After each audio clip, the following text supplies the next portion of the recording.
કચ્છમાં ગેરકાયદે વસવાટ કરતા બાંગ્લાદેશી સામે હવે એક્શન લેવાઈ રહ્યા છે। આ બાંગ્લાદેશી ઘૂસણખોરો સામે પોલીસનું એક મેગા સર્ચ ઓપરેશન ચાલી રહ્યું છે। પૂર્વ કચ્છના વિવિધ વિસ્તારોમાં પોલીસની સઘન તપાસ ચાલી છે, જ્યાં 35 શંકાસ્પદ બાંગ્લાદેશી ઘૂસણખોરોની અટકાયત થઈ છે। શંકાસ્પદ લોકોની ઓળખ માટે દસ્તાવેજની ચકાસણી હાથ ધરવામાં આવી।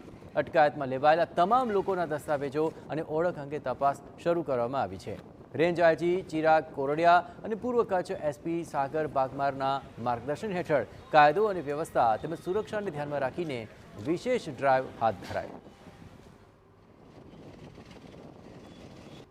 અત્યાર સુધીમાં ગાંધીધામ, અંજાર, આદિપુર, રાપર, ભચાઉ અલગ અલગ વિસ્તારોમાંથી મળીને લગભગ 35 જેટલા સસ્પેક્ટને ડિટેન કરવામાં આવ્યા છે।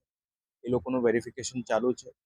આ 35માંથી અત્યારે લગભગ 11 જેટલા બાંગ્લાદેશી ગેરકાયદેસર હોય એવું કન્ફર્મેશન થયું છે અને બીજા પણ જે લોકો પકડાયેલા છે એમનું વેરિફિકેશન કાર્યવાહી ચાલુમાં છે।